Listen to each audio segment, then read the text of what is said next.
خوش خطی کی علامات۔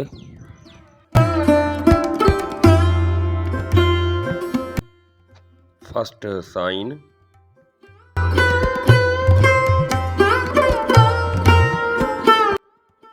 یہ 3 لائنیں سیکھ لیں، آپ کی 100% اردو ہینڈ رائٹنگ پرفیکٹ ہو جائے گی۔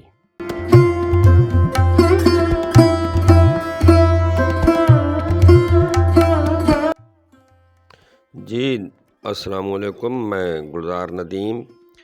آج ایک نئی ویڈیو کے ساتھ میں حاضر ہوں اور آپ کو 3 لائن کے حوالے سے بتاؤں گا کہ ان کی اردو خوش خطی میں کیوں ضرورت ہے جب اردو ہینڈ رائٹنگ آپ ٹھیک کرنا چاہیں۔ تو ورٹیکل، ہاریزونٹل اور اوبلیگ لائن، اس حوالے سے میں آپ کو بتاتا ہوں کہ نستعلیق جسے ہم اردو ہینڈ رائٹنگ کا نام دیتے ہیں، تو اس کے اندر اس کے 5 اصول جو ہیں ابتدائیہ ہیں، ان کو اگر اپنا لیتے ہیں تو یہ آپ کے آگے چل کر بہت فائدہ ہوگا۔ یعنی کہ ورٹیکل، ہاریزونٹل، اوبلیگ، مون شیپ اور ہاف شیپ، سرکل، یہ آپ کے لیے بہت ضروری ہیں۔ آگے چل کر میں آپ کو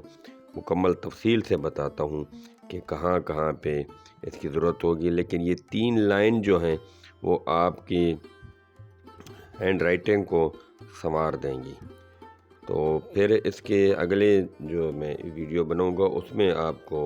یہ کمپوننٹ آف رائٹنگ سے بھی میں آگاہ کروں گا۔ آپ دیکھیں یہ قلم پکڑنے کا طریقہ اور یہ 45 کا زاویہ یعنی کہ اوبلیگ لائن جو میں بتا چکا ہوں، اس کو جب قلم کو پکڑیں گے تو اس کا انداز یہی ہوگا، جو اس کی نوک ہے اور اس کی جو ڈسٹنس ہے وہ کم از کم 1/2 انچ ہونی چاہیے، اور جب آپ اسے پکڑیں اور جو آپ کی جائنٹ ہے فنگر، یہ انڈیکس فنگر کا جو جائنٹ ہے اس سے اوپر تقریباً 1 انچ ہونی چاہیے۔ اس سے قلم کی گرفت بہتر ہوگی اور آپ کے جو حرف اور لفظ ہیں وہ ایکوریٹ بنیں گے۔ آپ دیکھ رہے ہیں میں نے یہ اس کا سکیچ بنا کر آپ کو سمجھایا ہے، اور یہ جو اینگل ہے وہ بھی 45 ہے۔ 45 کا جو اینگل ہے جو اوبلیگ لائن کا نام میں نے دیا ہے، یہ مکمل نستعلیق کے جو جتنے بھی حروف ہیں جن کی ہم پریکٹس کرتے ہیں ان کا اینگل بھی یہی بنتا ہے۔ میں آگے چل کر یہ 3 لائن کے حوالے سے آپ کو بتاتا ہوں، اور آپ نے ان کو ذہن نشین کرنا ہے۔ جتنا آپ ذہن نشین کر لیں گے اتنا آپ کے لیے بہتری ہوگی۔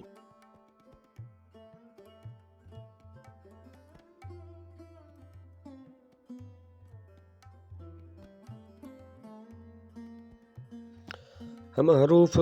جتنے بھی لکھتے ہیں اور ان کے لیے 3 لائن جو ہیں وہ بہت اہم ہیں، اور ان کی اگر ہم صحیح طریقے سے پریکٹس کر لیتے ہیں اور ان کو سمجھ کر لکھ لیتے ہیں تو آگے چل کر تحریر میں کوئی سکم نہیں آئیں گے، یعنی کہ جتنے بھی ہم رانگ وے اختیار کرتے ہیں وہ نہیں ہوں گے۔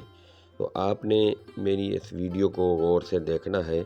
جو سٹیپ بائی سٹیپ میں آپ کو سمجھا رہا ہوں، اور یہ آپ کی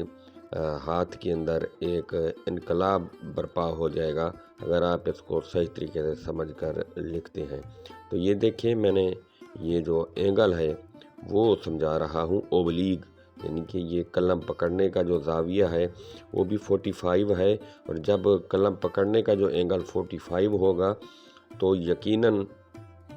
جو جتنے بھی حرف ہیں ان کا اینگل بھی یہی بنتا ہے، کیونکہ قلم کی ڈائریکشن درست ہوگی تو ہمارے لفظ اور حرف بھی ٹھیک بنیں گے۔ یہ دیکھیں با سے لے کر یا تک اس کا اینگل ایک ہی بنتا ہے، وہ ہے اوبلیگ لائن والا 45، جسے میں بنا کر آپ کو دکھا رہا ہوں۔ اور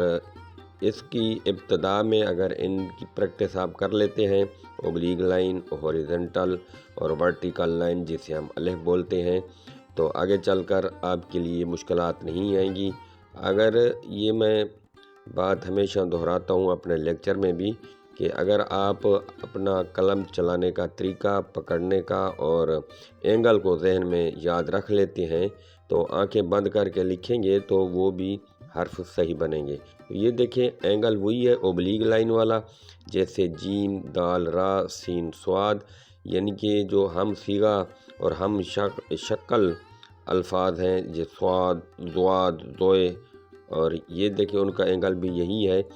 تو اگر ہم نے دال، ڈال، زال بنانے بیٹھ جائیں تو وہ لمبا چوڑا ویڈیو کا سلسلہ ہو جائے گا، تو میں ان میں سے ایک ہی اس کا متعلقہ حرف بنا رہا ہوں، دال، را، یعنی کہ وہ سارے بن جائیں گے۔ آپ دیکھیں عین کا اینگل بھی وہی ہے، فا جب ہم با لکھیں گے تو وہ بھی اس کا اینگل بھی وہی بنے گا، کاف، لام اور میم یہ ورٹیکل لائن، اور نون کا جو اینگل ہے آپ دیکھیں جو اس کا نیچے گلئی ہے وہ بھی وہی اوبلیگ لائن والی ہے، اور جو کاف ہے اس کا اینگل بھی وہی جا کر بنتا ہے۔ نیچے ہم جب با لکھیں گے ورٹیکل لائن اور پھر اس کے ساتھ یہ گول مدور دائرہ، پھر اس کے ساتھ دو چشمی ہا کا دیکھیں اینگل بھی وہی بنتا ہے، ہم نے اوبلیگ لائن کھینچی، پھر اس کے ساتھ اوپر اس کا سرا گول بنایا تو یہ دو چشمی ہا بن گئی، اور یہ یا دیکھیں اس کا بھی وہی اینگل بنتا ہے اور بڑی یا کا اینگل بھی وہی ہے۔ آپ اس کو ذہن نشین کر لیں گے تو انشاءاللہ جلد ہی آپ کو اچھے لکھنے والوں میں شمار ہوگا، لیکن بنیاد یہی ہے، جو روٹس ہیں ان کو آپ نے بہتر کرنا ہے، یعنی کہ ورٹیکل لائن کی بھی پریکٹس کرنی، اوبلیگ لائن کی اور ہاریزونٹل لائن، مون شیپ سرکل اور ہاف شیپ سرکل جو ہے اس کی آپ نے پریکٹس جتنی کریں گے اتنے آپ کے ہاتھ میں بہتری آئے گی۔ تو آپ نے ان چیزوں کو پنسل اور مارکر کے ساتھ لکھنا ہے، اور پریکٹس کرتے ہوئے قلم کو ہمیشہ نرمی سے چلائیں، اور قلم پکڑنے جو طریقہ ہے اس کو بھی آپ لیول میں رکھیں جو میں نے سمجھایا ہے۔ تو گلزار ندیم آپ سے اجازت چاہتا ہے، اللہ حافظ۔